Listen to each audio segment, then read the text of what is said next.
राष्ट्रीय ओबीसी महासंघाचे राष्ट्रीय अध्यक्ष डॉक्टर बबनराव तायवाडे सर आपल्यासोबत आहे. सर, मंत्रिमंडळाच्या उपसमितीने जी आकडेवारी दिली त्याबाबत राष्ट्रीय ओबीसी महासंघाचं काय मत आहे? नाही, आम्ही एकदम दिलेल्या माहितीबद्दल एकदम नाराज आहोत की कालपर्यंत ही परवाची जी हे झाली माहिती दिली त्याच्या पूर्वीपर्यंत तुम्ही 58 लाखाचा आकडा लोकांना सांगत होते आणि आता एकदम 48 लाखावरती आलेले आहे. ते 10 लाख गेले कुठे? मग आधीचा आकडा चुकीचा होता की आताचा आकडा चुकीचा, हा इथे महत्त्वाचा प्रश्न होतो. आणि 12 लाख प्रमाणपत्र निर्गमित केले अशा प्रकारे जो सांगण्यात आलेला आहे तो आकडासुद्धा चुकीचा आहे. इथे महत्त्वाचं आंदोलन कशाकरता सुरू आहे हे सरकारने लक्षात घेऊन आकडेवारी जाहीर करायला पाहिजे की न्यायमूर्ती शिंदे समितीची स्थापना झाल्यानंतर नव्याने किती नोंदी सापडल्या.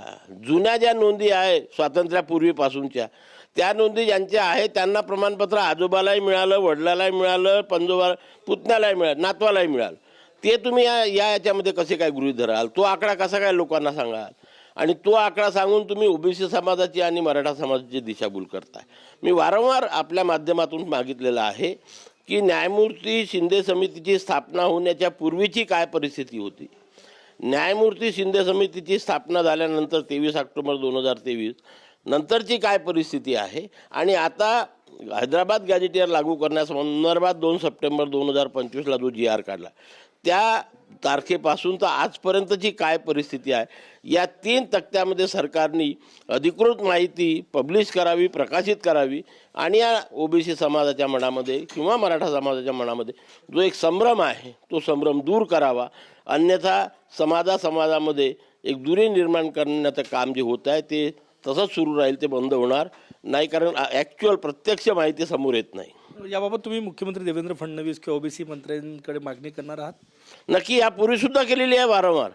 आम्ही सांगितलं पाहिजे सरकारतर्फे किंवा सरकारच्या प्रतिनिधीतर्फे जी माहिती प्रकाशित केली जाते, सांगितल्या जाते, ती चुकीची आहे. त्याच्यामुळे संभ्रम निर्माण होत आहे आणि त्याच्यामुळे अशा प्रकारे 3 तक्त्यामध्ये सरकारने ही माहिती प्रकाशित करावी की न्यायमूर्ती शिंदे समितीची स्थापना होण्याच्या पूर्वी काय परिस्थिती होती, ती स्थापना झाल्यापासून 2 सप्टेंबर 2025पर्यंतची काय परिस्थिती होती, आणि हैदराबाद गॅजेटियर 2 सप्टेंबर 2025ला निघाल्यापासून आजपर्यंतची काय परिस्थिती आहे.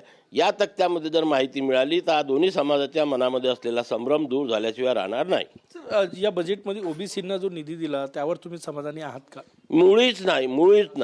म्हणजे ओबीसी समाजावरती सरकारने फार मोठा अन्याय केला असं जर म्हणेल मी तर वावगं होणार नाही. कारण फक्त या बजेटमध्ये करता 4,600 रुपयाची तरतूद केलेली आहे.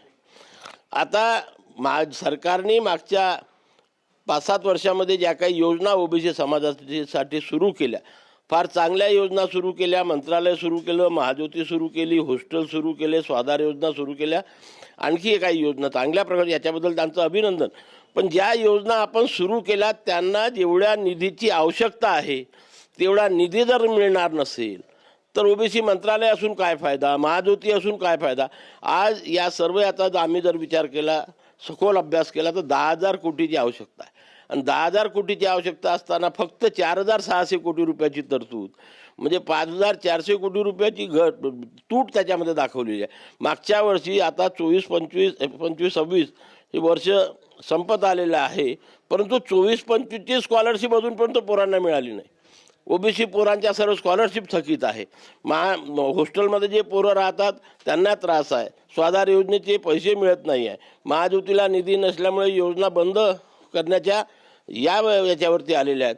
अशा प्रकारे जर राहील तर ओबीसी समाजाचं भलं होऊ शकत नाही. एका बाजूला आपण म्हणायचं की 60% ओबीसीच्या कल्याणासाठी आम्ही संघर्ष करतो, फार मोठ्या मोठ्या जाहिराती आपण लावतो, पण प्रत्यक्षामध्ये बघायला पाहिजे की या ओबीसी समाजाला ज्या ज्या योजना सुरू केल्या त्याची पूर्तता करण्याकरता किती निधीची आवश्यकता आहे.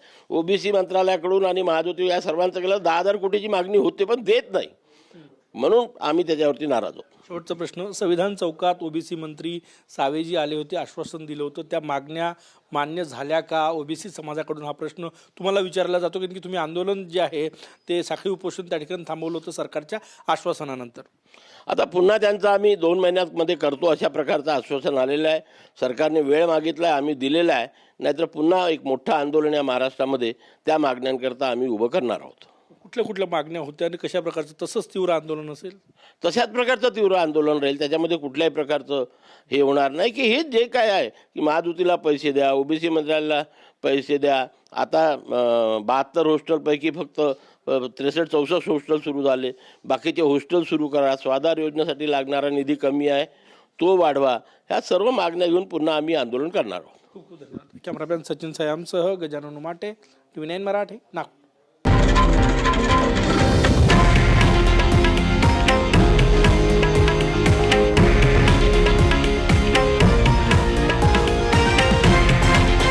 हे आहे देशातील नंबर 1 न्यूज नेटवर्क आणि आपण पाहत आहात TV9 मराठी, एकमेव.